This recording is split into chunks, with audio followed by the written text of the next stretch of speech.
City cable news కి స్వాగతం. కృష్ణ విశ్వవిద్యాలయం వైస్ ఛాన్సలర్ జి జ్ఞానమణి రాజీనామా చేశారు. కృష్ణ విశ్వవిద్యాలయం వైస్ ఛాన్సలర్ జి జ్ఞానమణి రాజీనామా చేశారు. విశ్వవిద్యాలయ సెనేట్ హాల్లో ఏర్పాటు చేసిన మీడియా సమావేశంలో ఆయన మాట్లాడుతూ 11.5 నెలల పదవి కాలంలో ప్రధాన గేట్ ఆర్చ్ నిర్మాణం, విశ్వవిద్యాలయ ప్రాంగణం చుట్టూ ప్రహారీ గోడ నిర్మాణం, సర్వహంగులతో క్యాంటీన్, సకల సౌకర్యాలతో ఫార్మసీ కళాశాల నిర్మాణం చేపట్టడం జరిగిందని తెలిపారు. బాలికల వసతి గృహం నిర్మాణ పనులు శరవేగంగా జరుగుతూ ఉన్నాయని, క్రీడా ప్రాంగణం నిర్మాణానికి కేంద్ర క్రీడల శాఖకు ప్రతిపాదన పంపడం జరిగిందన్నారు. ప్రముఖ సంస్థల ద్వారా ప్రాంగణ ఎంపికలు నిర్వహించి 250 మందికి ఉద్యోగాలు ఇప్పించడం జరిగిందన్నారు. సిరికన్ ఆంధ్ర విశ్వవిద్యాలయంతో ఎంఓయూ చేసుకుని 5 విద్యార్థులను ఉన్నత చదువుల నిమిత్తం అమెరికాకు పంపేందుకు చర్యలు తీసుకోవడం గర్వంగా ఉందని అన్నారు. ఈ సమావేశంలో register K Shobhan Babu, finance officer Ratan, arts and science college professor N Usha, engineering కళాశాల ప్రిన్సిపల్ డాక్టర్ విజయకుమారి తదితరులు పాల్గొన్నారు. ప్రభుత్వ ఆదేశాల మేరకు మాకు ఇవ్వబడిన ఇన్స్ట్రక్షన్ మేరకు ఒక 11 నెలల 2 వారాలు ఇక్కడ పదవి నిర్వహించి వైస్ ఛాన్సలర్గా నేను పదవి విరమణకు కాగితం లెటర్ సమర్పించడం జరిగింది. నిన్న waiting for the relieving order. అయితే ఈ సమయంలో during the last 11.5 months Krishna యూనివర్సిటీలో జరిగిన అభివృద్ధి కార్యక్రమాలు, అకాడమిక్ విషయాల్లో కానీ, అకాడమిక్ ఎన్వైరన్మెంట్ విషయంలో కానీ, లేకపోతే కన్స్ట్రక్షన్ అండ్ అదర్ యాక్టివిటీస్లో, బిల్డింగ్ నిర్మాణాల్లోనూ, తర్వాత స్పోర్ట్స్, కల్చరల్ యాక్టివిటీస్, వీటన్నిటి వేరు అంశాల మీద కృష్ణా యూనివర్సిటీ అచీవ్ చేసిన విషయాలు నేను డీటెయిల్గా మీకు ఒక పవర్ పాయింట్ ప్రజెంటేషన్ ద్వారా నేను ఇప్పుడు మీకు తెలియజేశాను. And we did well, and I'm also happy to inform all the media friends here that Krishna University is doing very well, on par with any state university in our state of Andhra Pradesh. తర్వాత కొత్త ప్రభుత్వం కూడా ఎంతో ఉన్నత విద్యకి కావాల్సిన ప్రాధాన్యత ఇచ్చి వాటిని ముందుకు నడిపించాలని వారు కూడా కంకణం కట్టుకుని ఉన్నారు. So we are going to witness some nice. ప్రజా సమస్యల పరిష్కారమే కూటమి ప్రభుత్వ లక్ష్యమని రాష్ట్ర మంత్రి కొల్లు రవీంద్ర పేర్కొన్నారు.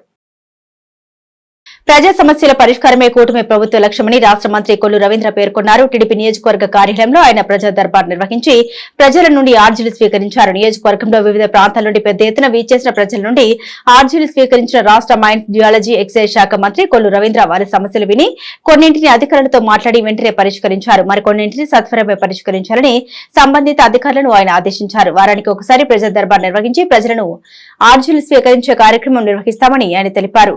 జనసేన నియోజకవర్గ ఇన్ఛార్జ్ బండి రామకృష్ణ, పలువురు టీడీపీ, జనసేన నాయకులు ఈ కార్యక్రమాల్లో పాల్గొన్నారు. ప్రజా దర్బార్ కార్యక్రమాన్ని ప్రారంభించడం జరిగింది.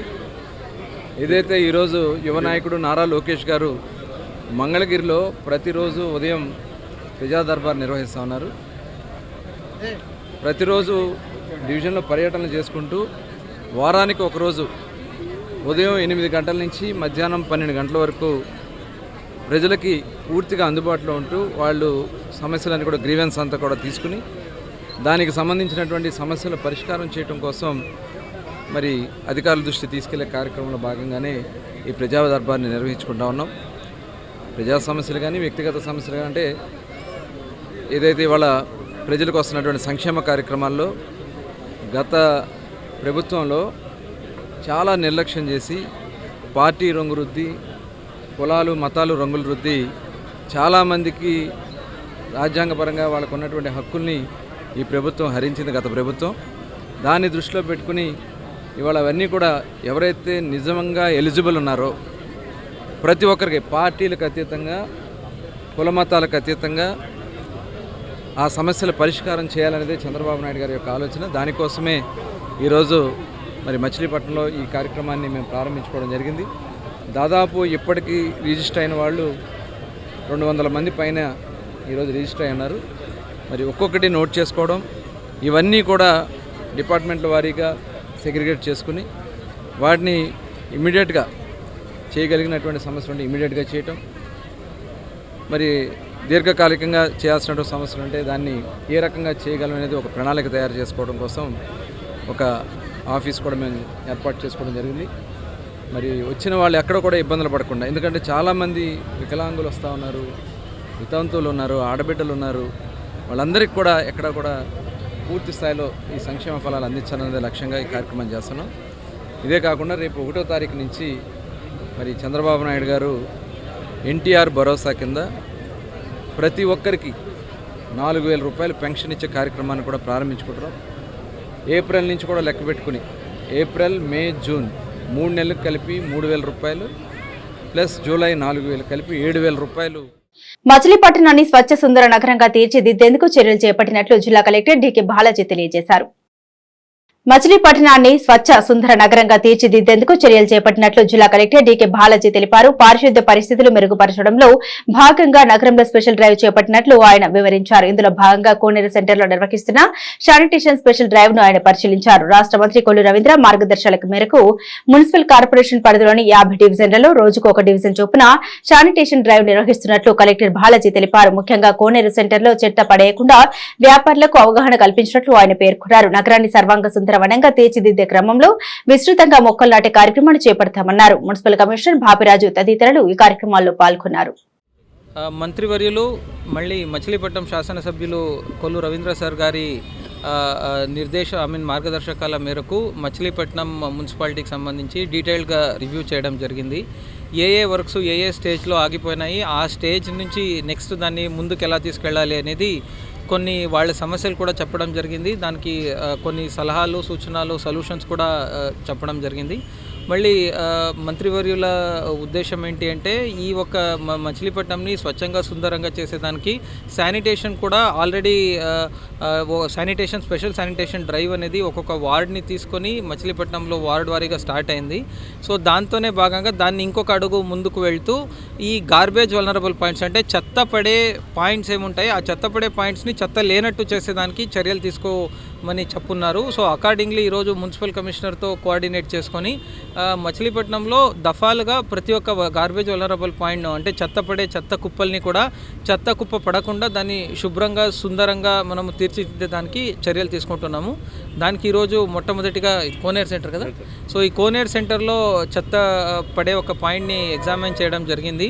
సో దీనికి సంబంధించి ఇక్కడ చుట్టుపక్కల ఉన్న షాప్స్కి నైట్ కూడా మున్సిపాలిటీ వాళ్ళు వచ్చి ఆ చెత్తనంతా కూడాను లిఫ్ట్ చేసేటట్టు, సో దట్ వాళ్ళందరూ కూడా మార్నింగ్ వచ్చి ఇక్కడ చెత్త వేయకుండా ఉంటుంది.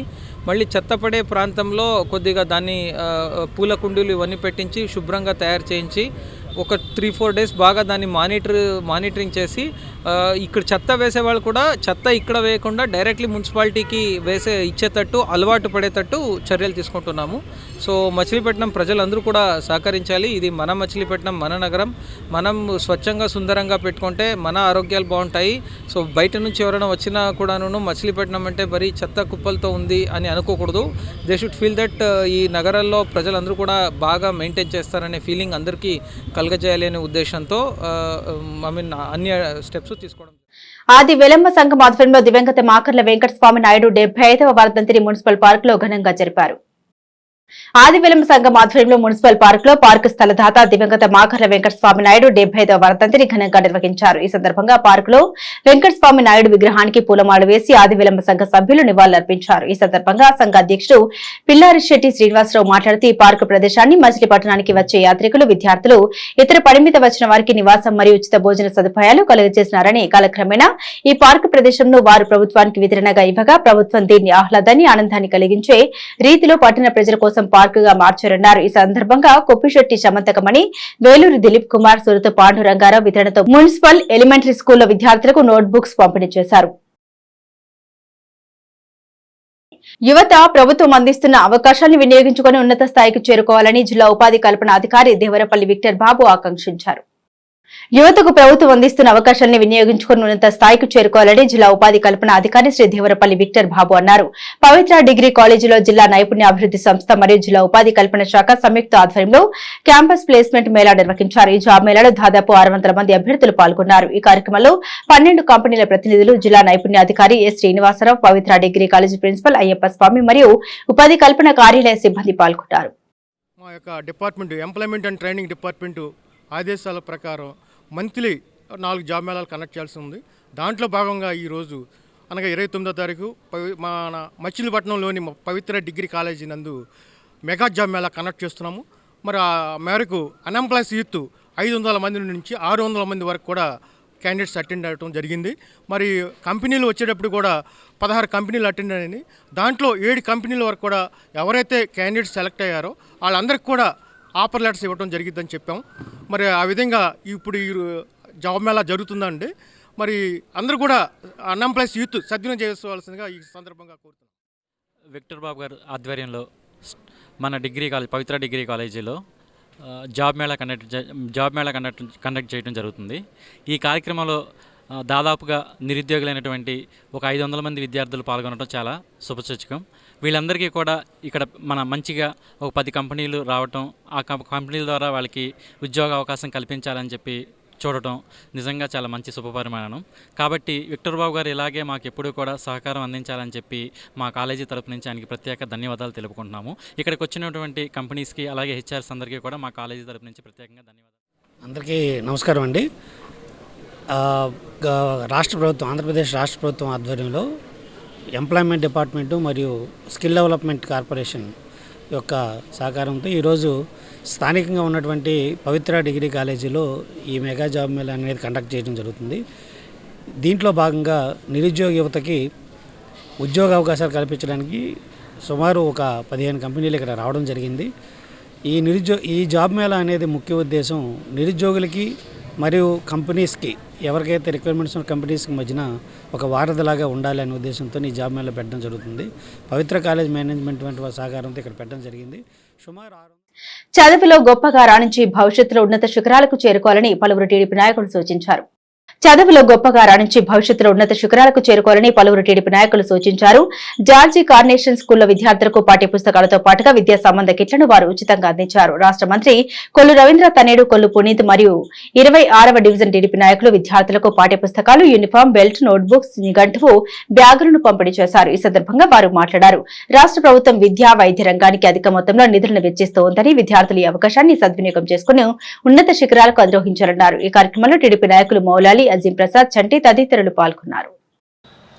ఈ జార్జి కార్నేషన్ స్కూల్ అనేది ఒక చరిత్రకర స్కూల్ అమ్మ. నిజంగా దీంట్లో చదువుకోవటం మీ అందరి అదృష్టం. మా చిన్నతనంలో ఈ స్కూల్లో అడ్మిషన్ తీసుకోవాలంటే చాలా కష్టపడాల్సి ఉంది. రికమెండేషన్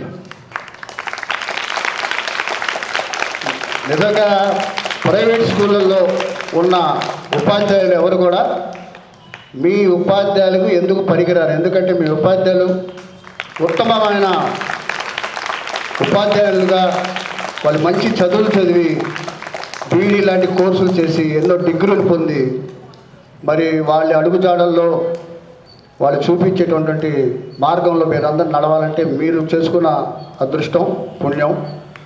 ఎందుకంటే ప్రైవేట్ స్కూల్లో 10th క్లాస్ పాస్ అయిన ఇంటర్ క్లాస్లో తాలూకా మన ప్రభుత్వం మాటలు చెప్పే ప్రభుత్వం కాదు. జనాలకి రాబోయేటువంటి కాలానికి యువతకు ముందుండి పనిచేసే ప్రభుత్వం ఏమైనా ఉందంటే మా తెలుగుదేశం ప్రభుత్వమే.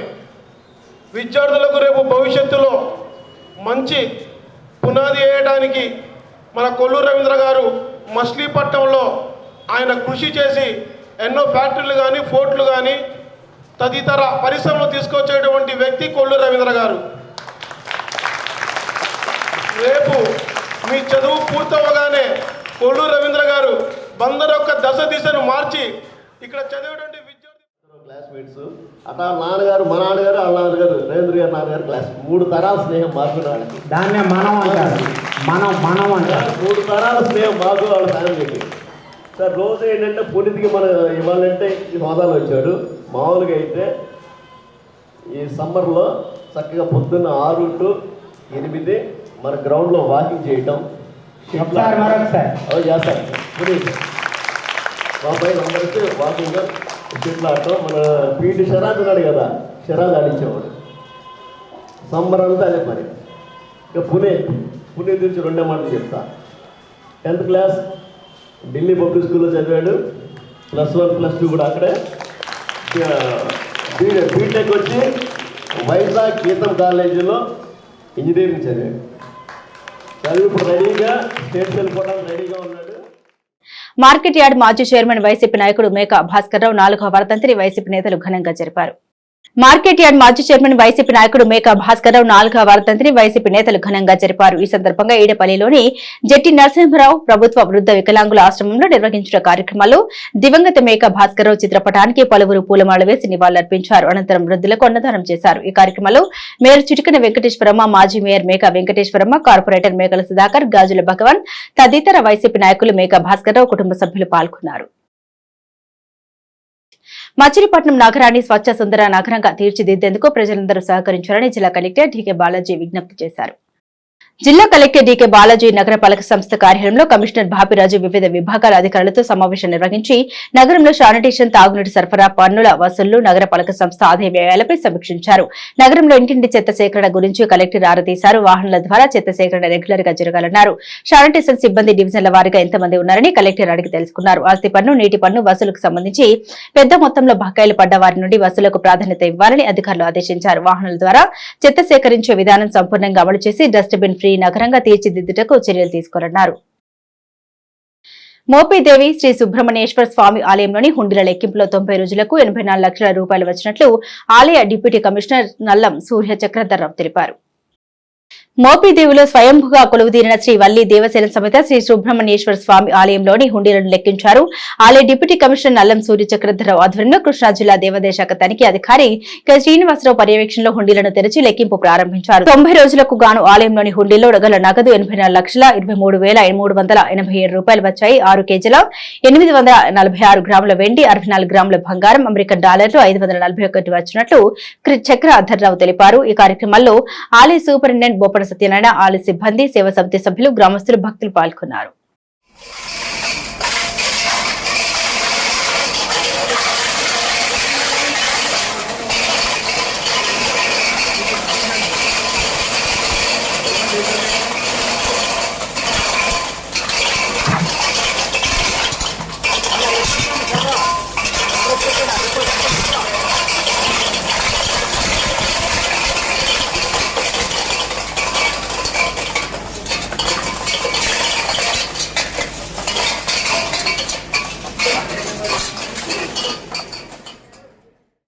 పెడన మున్సిపల్ కౌన్సిల్ సాధారణ సమావేశం చైర్పర్సన్ కటకం నాగకుమారి అధ్యక్షతన జరిగింది. పెడన మున్సిపల్ కౌన్సిల్ సాధారణ సమావేశం చైర్పర్సన్ కటకం నాగకుమారి అధ్యక్షతన జరిగింది. ఎజెండాలోని 21 అంశాలకు గాను 5 అంశాలపై 12వ వార్డు జనసేన పార్టీ కౌన్సిలర్ మట్టా శివ భావని డీజెట్ ఇవ్వడం విశేషం. India one payments limited ATM ఏర్పాటు స్థలం కేటాయింపుకు సంబంధించిన అంశంపై శివ భావని డీజెట్ ఇచ్చారు. ఏటీఎం ఏర్పాటుకు మున్సిపల్ కార్యాలయం ఎదుట స్థలం కేటాయించారు. ఈ కేటాయింపు పట్ల ఆమె అభ్యంతరం వ్యక్తం చేశారు. మున్సిపాలిటీ పరిధిలోని ఇతర శాఖలకు చెందిన రోడ్డు మార్జిన్లను వినియోగించే హక్కు మున్సిపాలిటీలకు ఉందని టీపీఓ యేసుబాబు స్పష్టం చేశారు. ఈ అంశంపై కటకం ప్రసాద్ మాట్లాడుతూ అన్ని మున్సిపాలిటీలను సంప్రదించిన తర్వాత మున్సిపాలిటీకి నెలకు 4,000 రూపాయల నుండి 5,000 వరకు ఆదాయం వస్తుందన్న కారణంగా ఏటీఎం ఏర్పాటుకు అనుమతించడం జరిగిందని అన్నారు. కాగా ఈ అంశంపై డీసెంట్ ఇస్తున్నట్లు శివ భావని ప్రకటించారు. సచివాలయ భవనాలకు 5% అద్దె పెంపుకు సంబంధించిన అంశంపై కూడా ఆమె డీసెంట్ ఇచ్చారు. అంటే కాదు, అది మున్సిపాలిటీకి సంబంధించింది అని చెప్పారు. ప్రభుత్వ స్థలం అని అన్నారు. ఆ రోజు నేను అంటే ఏ శాఖకు సంబంధించిందంటే మున్సిపాలిటీనే అన్నారు. అది మున్సిపల్ ఆఫీస్ అయితే ఖచ్చితంగా చేయండి అని. ఓకే సరే, ఇప్పుడు ఇప్పుడు సూచించిన స్థలంలో ఆల్రెడీ దిమ్మగట్టి ఉంది కదా, అది ఎవరు అనుమతులతో కట్టారు? ఇప్పుడు సూచించిన స్థలంలో ఏరియా పెట్టడానికి ఇచ్చారు కదా పర్మిషన్, అది ఆల్రెడీ దిమ్మగట్టు ఉంది. అది దేనికి దిమ్మగట్టారు? ఈ మధ్య కన్స్ట్రక్షన్ అయింది. ఇప్పుడు ఈ రోజు కౌన్సిల్ దృష్టికి ఈ రోజు తీసుకొచ్చారు. పర్మిషన్ లేకుండా ఎందుకు కట్టారు? మున్సిపల్ ఆఫీస్ ఎదురుకుండా కడితే చూస్తూ ఊరుకుంటున్నారా అధికారులు? దృష్టికి తీసుకొచ్చారు. మార్చడానికే టైం. ఈ కౌన్సిల్ కాక నెక్స్ట్ కౌన్సిల్ పెట్టుకున్నారు. మరి ఎన్ని నెలలు అలాగే వాళ్ళు అంటే మీరు చెప్తే ఆగిపోతే 1 నెల ఆగారన్నమాట వాళ్ళు. ఓకే, నాకు మీరు ఆర్గ్యుమెంట్ నాకు వద్దండి. మీరు ఆపుతారా ఆపుతారా లేదా? మీరు ప్రజల సౌకర్యం ఏదో చెప్పాలండి, కరెక్ట్గా చెప్పండి. మీరు ఆపుతారా లేదా? ఒకటే సరే, చెప్పి ఏదో సాకు చెప్తున్నాడు. దానికి నేనేం చేయలేదు. దీని మీద కూడా నేను కూడా దీని మీద అంశాలు మాట్లాడితే ఇందులో మనం ఆమోదించాలా లేదనేది సభ్యులు ఇష్టం. ముఖ్యంగా చెప్పేది ఏంటంటే చైర్పర్సన్గా ప్రమాణ స్వీకారం చేసిన తర్వాత నాకు కుమారి గారు అనేక ఇబ్బందులు పడి ఈ పెడల మున్సిపాలిటీలో 0 బ్యాలెన్స్తో ఆవిడ చైర్పర్సన్గా ఉంటుంది. అంటే జన్మపడిలో 0 బ్యాలెన్స్తో వచ్చింది. ఇది వాస్తవం, అందరికీ తెలిసిన విషయం. మనం ఇక్కడికి వచ్చేటప్పటికి గతంలో కాగి వెంకటరావు గారు ఎమ్మెల్యేగా ఉన్నప్పుడు, మేము కౌన్సిల్ సభ్యులుగా ఉన్నప్పుడు పెడపట్నానికి 2 వెహికల్స్ కంపెనీ తీసుకురావడం జరిగింది. వాటిని 2015 నుంచి కూడా వాడటం జరుగుతుంది. అలాగే చెత్త పోగు చేయడానికి ఒక ట్రాక్టర్ ఉంది. 53 మంది వర్కర్స్ ఉన్నారు. ప్రతి నెల కూడా సుమారుగా ఈ మున్సిపాలిటీ మెయింటెనెన్స్కి 20 లక్షల రూపాయలు ఖర్చు అవుతుంది. మరి 20 లక్షల రూపాయలు కూడా పెడల మున్సిపాలిటీ ఆదాయం వాటర్ ట్యాంక్ ద్వారా వచ్చేది కానీ లోక్ అదాలత్ ద్వారా కేసులని సత్వరమే పరిష్కరించుకోవచ్చని జిల్లా జడ్జి అరుణ సారిక అన్నారు. లోక్ అదాలత్ ద్వారా కేసులను సత్వరమే పరిష్కరించుకోవచ్చని జిల్లా జడ్జి అరుణ సారిక అన్నారు. జిల్లా న్యాయ సేవాధికార సంస్థ ఆధ్వర్యంలో జిల్లా కోర్టు ఆవరణంలో ఏర్పాటు చేసిన మెగా లోక్ అదాలత్ ను ఆమె ప్రారంభించారు. రాజీ పడదగ్గ పలు కేసులు లోక్ అదాలత్ ద్వారా సులభంగా పరిష్కారం అవడంతో పాటుగా సమయం ధరం అవుతుందన్నారు. ఉమ్మడి కృష్ణా జిల్లా వ్యాప్తంగా వివిధ కోర్టుల ప్రత్యేక బెంచ్లు ఏర్పాటు చేయడం ద్వారా 6000 కేసులను లోక్ అదాలత్ లో పరిష్కరించాలని లక్ష్యంగా నిర్దేశించామన్నారు. ఈ కార్యక్రమంలో ఫస్ట్ అడిషనల్ జడ్జి చిన్నం రాజు, న్యాయ సేవాధికార సంస్థ కార్యదర్శి రామకృష్ణయ్య, పోలీసు అధికారులు, న్యాయవాదులు పాల్గొన్నారు.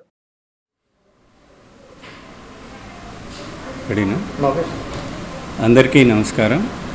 ఆంధ్రప్రదేశ్ రాష్ట్ర న్యాయ సేవాధికార సంస్థ వారి ఆదేశాలను అనుసరించి కృష్ణా జిల్లా ప్రధాన న్యాయమూర్తి మరియు చైర్పర్సన్ జిల్లా న్యాయ సేవాధికార సంస్థ శ్రీమతి అరుణా సారిక గారి ఆధ్వర్యంలో కృష్ణా జిల్లా, ఉమ్మడి కృష్ణా జిల్లా అనగా కృష్ణా, ఎన్టీఆర్ మరియు ఏలూరు జిల్లా పరిధిలోని నూజివీడు, కైకలూరు కోర్టులలో ఈ రోజున జాతీయ లోక్ అదాలత్ నిర్వహించడం జరుగుతుంది.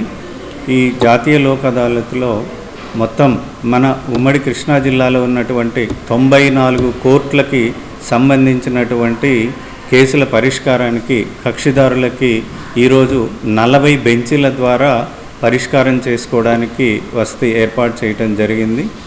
ఈ లోక్ అదాలత్ కొరకు జిల్లాలో పెండింగ్లో ఉన్నటువంటి కేసుల్లో 6600 కేసులను పరిష్కార దిశగా గుర్తించడం జరిగింది. మనకు ఈ లోక్ అదాలత్ ద్వారా కక్షిదారులు ఎవరైనా తమకు పెండింగ్ ఉన్న కేసులు ఏవైనా సరే అంటే సివిల్ తగాదాలు కానీ, క్రిమినల్ తగాదాలు కానీ, చెక్ బౌన్సులు కానీ, కుటుంబ వివాదాలకు సంబంధించి కానీ అటువంటి రాజీ పడదగినటువంటి ఎటువంటి కేసులనైనా ఈ లోక్ అదాలత్ ద్వారా వారు పరిష్కారం చేసుకోవడానికి ఈ రోజున జాతీయ స్థాయిలో ఈ అవకాశం కల్పించబడింది. కావున కక్షిదారులందరూ తమ పెండింగ్ కేసులను ఈ లోక్ అదాలత్ ద్వారా పరిష్కారం చేసుకోవడానికి ప్రయత్నించవలసిందిగా జిల్లా న్యాయ సేవాధికార సంస్థ తరపు నుంచి మేము ప్రత్యేకంగా కోరుతున్నాము. అయితే ఈ లోక్ అదాలత్ ద్వారా కేసు పరిష్కారమైనట్లయితే దానికి అప్పీల్ అనేది ఉండదు. కాబట్టి ఇక్కడే ఫుల్ అండ్ ఫైనల్ సెటిల్మెంట్ అవుతుంది. రాజీ మార్గం, రాజమార్గం అనే కాన్సెప్ట్తో ఈ లోక్ అదాలత్ నడుస్తోంది. ఇది ప్రతి 3 నెలలకు ఒకసారి జరుగుతుంది. కాబట్టి కక్షిదారులందరూ ఈ లోక్ అదాలత్ని ఉపయోగించుకొని తమ కేసులు త్వరితగతిన పరిష్కరించుకోవాల్సిందిగా. సిటీ కేబుల్ న్యూస్ సమాప్తం.